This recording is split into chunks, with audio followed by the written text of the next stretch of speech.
Salut! Alors aujourd'hui on se retrouve pour un nouveau concept inspiré d'une vidéo YouTube sur laquelle je suis tombé. Alors si vous me suivez un peu sur les lives ou les réseaux, vous commencez à savoir que j'ai commencé les comics. Ça fait maintenant environ 1 ou 2 mois que je me suis passionné pour les comics. J'ai eu envie de commencer les BD américaines bien McDonald's, bien Kentucky. Regardez le magnifique Spider-Man derrière.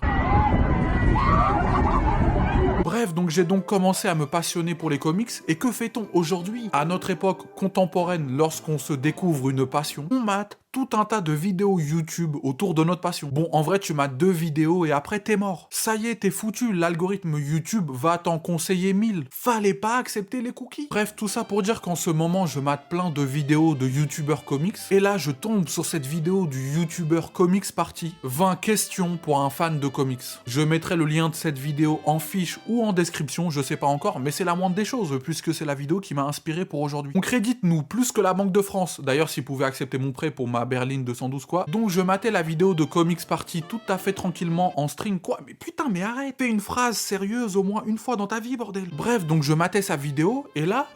éclair de génie. Pourquoi ne pas reprendre le même concept, mais en modifiant les questions pour l'adapter à l'univers non pas des comics, mais des mangas? Impressionné? Ouais, je sais, ouais. Donc j'ai modifié des questions, rajouté mes questions, supprimé des questions. D'ailleurs, vous pouvez constater qu'on est passé de 20 questions chez lui à 15 questions chez moi. C'est à cause de l'inflation, la fin de l'abondance. Restriction budgétaire, on a coupé des questions. Donc pose pas de questions. Arrête avec tes questions. Il y a assez de questions dans cette vidéo déjà, bordel. Une question? Où est mon daron?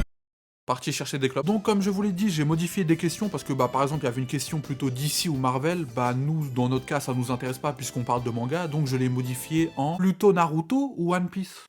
Oui, je sais que t'es impressionné, il y en a là-dedans, bordel, il y en a. Sortez de là, bordel, sortez, il y a trop de neurones là, il y a plus de place. Et j'ai rajouté mes propres questions, mais vous le découvrirez dans la vidéo, donc pourquoi je m'attarde là-dessus? Peut-être parce que j'aime bien perdre du temps. Et meubler. D'ailleurs, le bricolage, belle passion aussi. Il y a plein de vidéos YouTube de Leroy Merlin. Ok, c'est bon, je ferme ma gueule, c'est bon. Quelques précisions quand même avant de commencer. Vous me permettrez, parce que je fais un peu ce que je veux. De 1, la vidéo de base de Comics Party était une vidéo tag. Donc il a été tagué par un autre YouTuber comics pour répondre à ces questions. Et à la fin de sa vidéo, il a lui-même tagué d'autres YouTubers pour répondre aux mêmes questions. Moi, je vais taguer personne parce que de 1, j'ai pas d'amis. De 2, j'ai la flemme, et de 3, c'est quand même cringe de taguer des gens en 2022 quand même, au bout d'un moment. Faut passer à autre chose maintenant, on a évolué, le Moyen-Âge, c'est fini. Enfin, tu veux que je danse la tectonique aussi pendant qu'on y est? Réveille-toi, garçon, réveille-toi. J'en viens donc à ma deuxième précision. Si d'autres youtubeurs manga tombent sur cette vidéo et veulent répondre à ces 15 questions sur leur chaîne YouTube, vous pouvez le faire, mais à condition de me mentionner un peu, faites pas les radins. Tu me mets dans la description, tu me mentionnes dans l'intro, parce que sinon, je vais rien faire, parce que j'ai pas de courage, mais attention. Bref, faites pas les gros rats, un peu d'honneur, un peu de dignité. Mentionnez-moi comme j'ai mentionné Comics Party, c'est la moindre des choses. Parce que moi je les connais, les youtubeurs manga. Crapule, pardon. Et pour finir avec cette longue intro, j'en peux plus, n'hésitez pas à me dire dans les commentaires si ce concept vous plaît. Moi je pense que c'est un bon moyen de connaître un peu les goûts de chacun. Car n'hésitez pas vous aussi à répondre à ces 15 questions dans les commentaires. Si vous avez le temps, parce que c'est un peu long. Mais répondez-y au fur et à mesure si vous voulez. De toute façon je lirai pas, c'est juste pour le référencement, donc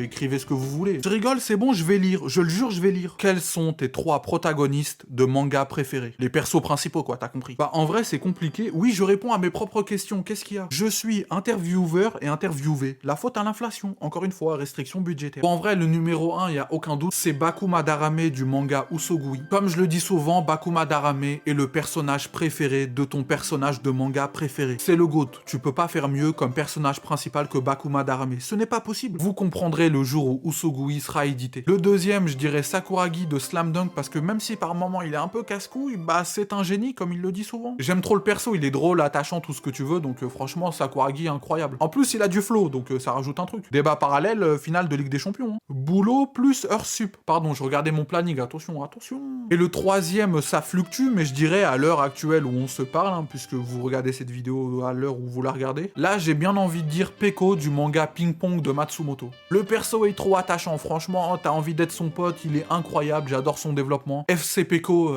envers et contre tout. Quels sont tes 3 antagonistes préférés? Les méchants, quoi, t'as compris. Askeladd.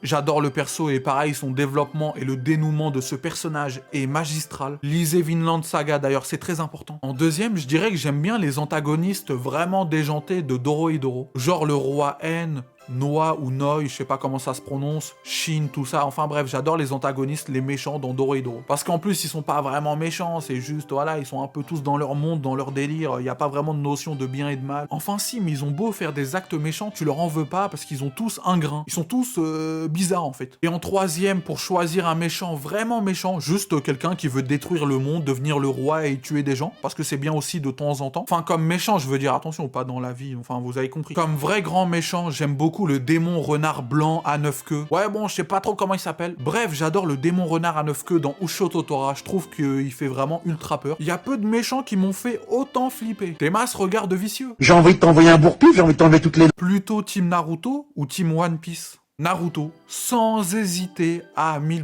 J'adore One Piece, hein, c'est le premier manga que j'ai eu de ma vie, d'ailleurs vous le verrez plus tard. Reste jusqu'à la fin de la vidéo pour le watch time, s'il te plaît. Comment ça, non? Bref, j'adore One Piece, mais Naruto, ça compte trop pour moi. Je suis un ninja, moi, pas un pirate. Comment as-tu découvert les mangas? Longue histoire, j'ai envie de te dire, longue histoire. J'étais petit, mon père avait l'habitude de me ramener chaque semaine ou chaque mois, je me rappelle plus du rythme de parution, le magazine Science et Vie Junior. C'est un magazine que j'aimais beaucoup quand j'étais petit, et ouais, on a toujours été là, dans la mentale. Les neurones qui fonctionnent. Donc j'avais l'habitude de lire ce magazine et un jour, dans un numéro que mon père m'avait ramené, il y avait offert en cadeau. Et le cadeau, c'était tout simplement 2 petites éditions. Une petite édition qui contenait le chapitre 1 de One Piece et une autre petite édition qui contenait le chapitre 1 de Coco. Faut d'ailleurs savoir que j'ai toujours en ma possession le petit chapitre 1 édition Science et Vie Junior de One Piece. Là, je l'ai pas sur moi parce qu'il est chez mes parents, mais je l'ai chez mes parents, donc je l'ai. Par contre, Coco, je sais pas où elle est. Malheureusement, perdu dans les méandres.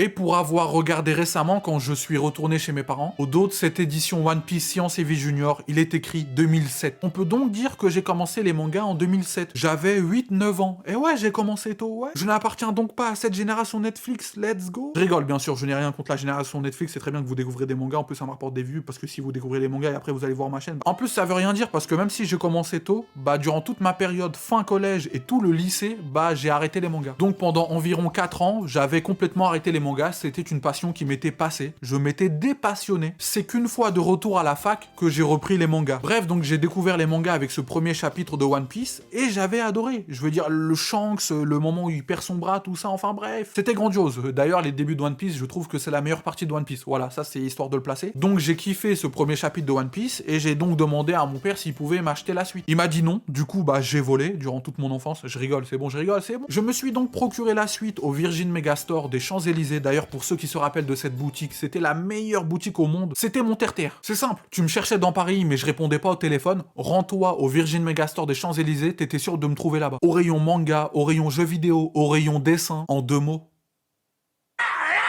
J'achetais tout là-bas, mon matériel de dessin, mes cartes Yu-Gi-Oh, mes mangas, bref, tout. Bordel, la question, elle m'a filé un bon coup de nostalgie dans la gueule. One Piece et Coco sont donc les 2 premiers mangas que j'ai lus de ma vie. Après, j'ai enchaîné avec Death Note, tout ça, mais les 2 premiers, c'est One Piece et Coco. D'ailleurs, s'il vous plaît, rééditez Coco. Je n'ai jamais fini Coco, j'ai trop la haine. Ce manga, c'est trop la nostalgie. Dès que je vois la cover, j'ai un flashback. Et sinon, pour le rajouter en vite fait, mes premiers animés, durant à peu près la même période, bah c'était Naruto, Aishid 21 et South Park sur Game One. D'ailleurs, je crois qu'ils diffusent encore Naruto et South Park sur Game One à l'heure où on se parle. Ah, le programmateur, il bosse, hein. Ah, ça travaille, hein. Bon, elle était longue la réponse là, on était dans confession intime. Qu'est-ce qui te plaît le plus dans les mangas? Oh là là, elle est compliquée cette question, hein. J'aurais dû la supprimer en fait. Je pense qu'avant d'être fan de manga, je suis avant tout fan du médium, donc le médium de la bande dessinée. Avant même de lire des mangas, je lisais déjà de la bande dessinée, Kid Paddle, Titeuf, le journal de Mickey, Picsou et toute la clique. Et même récemment, comme je vous l'ai dit dans l'intro, j'ai commencé les comics. Donc voilà, je suis fan du 9e art de manière générale. Oh, la phrase de hipster. Mais voilà, c'est vraiment le médium qui m'intéresse, l'art de raconter une histoire, de transmettre des émotions à travers des cases et des bulles. Philosophe,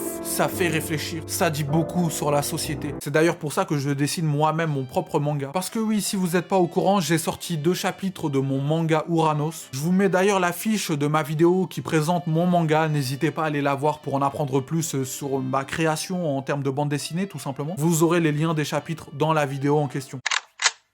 Clic hors conséquence. Après cette vidéo, bien sûr. Enfin bref, ça c'était l'instant pub, si vous voulez lire un manga français et gratuit. Mais sinon, plus spécifiquement, ce qui m'a plu dans les mangas, et je pense que c'est pour ça que c'est devenu mon style de bande dessinée préféré, je pense que c'est avant tout le style de dessin, les chara-design et le folklore. Parce qu'il faut savoir que j'ai toujours dessiné, même avant de lire des mangas. Mais après ma découverte des mangas, bah j'ai orienté mon style plus dans un style bande dessinée manga. Parce que bah j'aime bien, c'est pour ça que je dessine des mangas, encore une fois, c'est pas pour rien, c'est logique. Il y a un cheminement dans cette tête. Quels sont tes mangaka favoris? Alors pour vous en citer 6, sans forcément faire de classement, c'est plus une liste de 6 parce que c'est dur de choisir. Je dirais Hiroki Endo, donc l'auteur de Eden et Allrounder Meguru. Ça c'est récent, mais franchement Eden j'ai adoré, et pareil pour Allrounder Meguru, donc le mangaka est automatiquement rentré dans mon top 6, j'ai envie de te dire. J'adore aussi Makoto Yukimura, donc l'auteur de Vinland Saga et Planet. Hirohiko Araki, donc l'auteur de Jojo. Est-ce que j'ai besoin d'en rajouter? Kazuhiro Fujita, il a créé quasiment tous mes shonen préférés, donc Ushio Totora, Karakuri Circus, Moonlight Act. Toshio Sako, l'auteur de Usogui et Batuk. Et pour finir, classique mais indispensable, Takehiko Inoue. J'adore Reel, j'adore Slam Dunk, j'adore Vagabond. Tu préfères les mangas ou les animés? Bon, j'ai rattaché mes deux tresses là parce que je me suis vu dans le retour, on dirait des antennes d'extraterrestres. Désolé de vous avoir imposé ça, c'est bon, j'ai rectifié. À la question, c'est vrai qu'il y avait une question que je me suis moi-même posée. Donc bah moi je suis à 200% team manga, je pense que ce n'est pas une surprise. Vous connaissez la direction de la chaîne, ici on parle quasiment que de manga. Et vous pouvez me sortir tous les arguments que vous voulez. Oui, les animés, bah il y a l'animation, du coup ça bouge, t'es plus dans l'action, il y a de la musique, il y a du mouvement, on entend les paroles. Ferme ta gueule! Ici on préférera toujours l'œuvre originale à l'adaptation animée. Adaptation qui ne sert généralement qu'à vendre plus de mangas. D'ailleurs j'avais prévu d'écrire une vidéo un jour pourquoi les mangas c'est mieux que les animés, mais bon je sais pas, elle sortira peut-être un jour. Ou peut-être jamais, hein, vous me connaissez, hein, voilà, je dis mais je fais pas. Quel est ton éditeur français de manga préféré et celui que t'aimes le moins? Concernant mes éditeurs préférés, je différencie les meilleures licences et les meilleures éditions. En termes de licence, c'est clairement Kana. Naruto, Hunter x Hunter, Yu Yu Hakusho, Death Note, Slam Dunk, Reel, tous les Inyo Asano quasiment. Bonne Nuit Poun Poun, Solanin, Destruction, je sais même pas comment ça se prononce, ce truc c'est imprononçable. Quasiment tous les Naoki Urasawa aussi, Monster, Asadora, Pluto, enfin bref, en termes de licence, c'est clairement eux. En plus, ils ont la qualité d'éditer tous leurs mangas jusqu'au bout et même de réimprimer souvent, même quand ça se vend pas. Genre Gintama par exemple, ou même Zetei Karen Children, je crois que ça se prononce comme ça. Mais par contre, parfois niveau édition, Kana, ils déconnent, hein, ils font un peu n'importe quoi. J'en veux pour preuve l'édition star de Slam Dunk qui n'a rien d'une star, ou même les problèmes avec le papier transparent de la nouvelle édition Okage de Naruto. Donc voilà, il y a quelques casseroles quand même niveau édition. Donc niveau licence, Kana c'est mes préférés. Maintenant niveau qualité d'édition, je dirais que mes préférés ce serait peut-être Kurokawa. J'aime beaucoup de manière générale les éditions de Kurokawa, je trouve qu'elles sont très quali pour le prix. Rien que la Perfect de FMA qui est magnifique, mais même l'édition normale de Vinland Saga, tout ça, donc ouais, Kurokawa en termes de qualité d'édition, c'est du très fort. Maintenant concernant l'éditeur que j'aime le moins, Kaze, hein, je pense. Enfin Crunchyroll maintenant ça s'appelle, hein, ils ont fusionné pour le meilleur et surtout pour le pire, mais Kaze ont trop de séries en rupture et ce depuis trop longtemps. Ça fait combien de temps que le peuple réclame une réimpression de Moonlight Act? Puis avec le changement avec Crunchyroll, l'histoire, le drama autour des jackets. Pourquoi j'ai dit jacket? Je suis américain maintenant? Enfin, l'histoire des jaquettes, là, vous êtes sûrement au courant du changement de direction artistique, avec la réimpression, donc les problèmes écologiques que ça peut engendrer, enfin bref, je vais pas tout résumer parce que j'ai pas que ça à faire. Quelle est, selon toi, la plus belle édition de manga? Bah, la plus belle que je possède, c'est certainement l'édition Deluxe d'Hikaru no Go chez Delcourt Tonkam. Je trouve l'édition sublime, couverture rigide, papier de qualité, on en a déjà parlé plein de fois, papier glacé, page couleur, nouvelles illustrations d'Obata, enfin bref, j'en ai déjà beaucoup parlé, c'est une édition magnifique. Même la typo du Hikaru no Go est incroyable et en plus correspond au jeu puisque c'est le jeu de Go avec des jetons noirs et blancs, bah ils ont repris pour la DA du logo. En plus le format est parfait, c'est ni trop grand ni trop petit, c'est pas un bloc, une grosse édition double de 400 pages, non c'est une vraie édition perfecte dans le vrai sens du terme, une vraie de luxe. Mais sinon plus récemment j'aime aussi beaucoup l'édition perfecte de Karakuri Circus chez Meian, c'est aussi une vraie belle édition à un prix raisonnable et en plus c'est un incroyable shonen que vous allez retrouver. Parce que c'est pas le tout d'avoir une bonne édition, si le manga à l'intérieur est nul, qu'est-ce que t'en fais? Tu veux enrober du caca dans de l'or? Si tu ne pouvais garder qu'un seul manga dans ta mangatech, tout le reste brûle, lequel gardes-tu? Sans hésiter, je garde ma première édition de Slam Dunk. C'est vraiment la première, hein. Attendez, je vous montre à la fin. Je sais pas si vous voyez bien, mais là, il y a écrit que le tome 2 paraîtra en mai 99 pardon, là j'ai abusé. Non, j'avoue, j'ai abusé. Enfin bref, c'est vraiment la première édition, fin 90, début 2000. En plus, Slam Dunk fait partie de mes shonen préférés, donc c'est vraiment une édition qui me tient à cœur. Je la garderai contre vents et marées, j'ai envie de te dire. Surtout si les nouveaux sont obligés de se taper l'édition Star dégueulasse. Regardez la différence entre l'ancienne et la nouvelle édition de Slam Dunk. L'ancienne est pleine de couleurs, orange vif, pleine d'émotions. La nouvelle est toute fade, grise et obscure comme mon avenir. Quelle édition de manga rêves-tu de posséder? Bah, j'en ai parlé tout à l'heure, hein. L'édition manga que je rêverais d'avoir et de pouvoir lire, bah c'est tout simplement l'édition de Coco chez Doki Doki. C'est actuellement le manga que je rêve le plus d'avoir. S'il vous plaît, une réédition, bordel, même si je sais que ça arrivera jamais, mais le temporisateur fou attendra. Que penses-tu des conventions manga, comme la Japan Expo par exemple? Bah quand j'étais petit, j'y allais souvent, quasiment tout le temps, autant la Japan Expo que la Paris Manga, chaque année j'allais aux deux. Donc j'aimais beaucoup, mais aujourd'hui j'avoue que j'y vais plus du tout. Tout simplement parce que je suis devenu un vieux con aigri. Marqué par la vie. J'aime pas trop la foule, ça me stresse, il y a trop de monde. J'aime pas attendre non plus, j'aime pas faire la queue, c'est trop long. Il y a des menus manga à 10 balles pour un sandwich en terre cuite et 2-3 sushis périmés. Il y a que des cosplays ratés en grande majorité et des gros dégueulasses avec un panneau Free Hugs. Non, plus sérieusement, ça va, je rigolais, c'est bon, calmez-vous, je rigolais. Le seul vrai intérêt de ces conventions, je pense que c'est les invités. Aussi rencontrer des vrais passionnés, tout ça, d'accord, mais c'est surtout les invités. Et le problème, c'est que même si un jour tu reçois un mangaka connu, genre Inoue ou Araki, il y aura 3 jours de queue pour un autographe d'une seconde mal fait au bout de la feuille. Donc Inoue, je t'aime bien, mais je vais pas attendre 10 heures pour un autographe raté en plus. Donc voilà, sûrement qu'un jour j'y retournerai parce que ça peut être sympa peut-être, mais pour l'instant j'ai rien de prévu. Quel est ton shonen, seinen, shoujo et hentai préféré? Quoi? Non pardon, je voulais pas dire hentai, désolé, c'était dans la question. Qui a écrit ça, bordel? Qui a écrit cette question? Niveau shonen, bah mon shonen préféré c'est Naruto, c'est indétrônable. Je sais que le manga a plein de défauts, mais le manga m'a trop marqué, il m'a accompagné toute ma vie, encore une fois, c'est toute mon enfance, mais c'est pas que de la nostalgie, parce que j'ai revu Naruto il y a genre 3-4 ans et ça m'a refait le même effet. Enfin, c'est un peu comme Harry Potter, ça a fait toute mon enfance, donc même si Harry Potter c'est une saga avec plein de défauts, bah rien qu'avec l'ambiance, la musique, le décor, tout ça, bah je kiffe. Voilà, Naruto, Harry Potter, même combat pour moi. Mon seinen préf, bah c'est Usogui et Ril de Takehiko Inoue, c'est vraiment mes deux seinen préférés all time, c'est juste incroyable. J'arrive pas trop à les départager parce que c'est vraiment les deux seinen de ma vie. Et mon shoujo préféré, bah j'en ai pas. Malheureusement, je lis très peu de shoujo, hein. J'espère remédier à ça bientôt, mais pour l'instant, bah j'en lis pas. Bah là, pour commencer, j'ai acheté Veil. Après, je crois que c'est plus de la romance qu'un vrai shoujo, mais c'est un bon début. Et sinon, hentai, du coup, je réponds pas, hein. Ok, pas de souci. Quelle est ta dernière grande tarte dans la gueule en termes de lecture manga? Ta dernière lecture marquante, ton dernier coup de cœur, quoi. C'est bon, là, t'as compris, là. Alors, en vrai, il y en a eu beaucoup cette année, comme Hikaru no Go ou Ping Pong de Matsumoto. Mais ma tarte dans la gueule la plus récente, je dirais le tome 8 de l'édition double d'Eden. Donc, ça correspond au tome 15 et 16 de l'édition normale, hein, si je dis pas de conneries. Je dis jamais de conneries, ok? C'est de la SF comme j'en ai jamais lu dans les mangas. C'est trop. Ça y est! Grande tarte dans la gueule, hein. J'ai encore mal à la joue. Regarde, c'est rouge là, non? Comment ça, non? Me contredis pas, bordel! Et sinon, autre petite tarte dans la gueule, un peu moins forte que Eden, mais ça faisait un peu mal quand même. Bah, c'est 5 Star Stories, le tome 1. Pareil, c'est de la SF. Pareil, c'est excellent. Pareil, c'est un vrai coup de cœur. Noévé, le tome 2. Vite. Oh, je crois qu'il est l'heure de la dernière question. Enfin. C'était un peu long là, je vais pas vous mentir. Le tournage, heureusement, j'ai pas fait 20 questions. Heureusement. Merci l'inflation, merci. Avec quel personnage de manga aimerais-tu parler? Bah personne, puisqu'il n'existe pas. C'est des personnages fictifs, désolé. Ta gueule, pourquoi il est chiant comme ça? Je vous ai dit que j'étais un vieux con aigri marqué par la vie ou pas? Ok, c'est bon, je vais jouer le jeu. Je dirais Nico Robin. Pour son intelligence et sa culture, on pourrait discuter histoire pendant des heures. Quoi?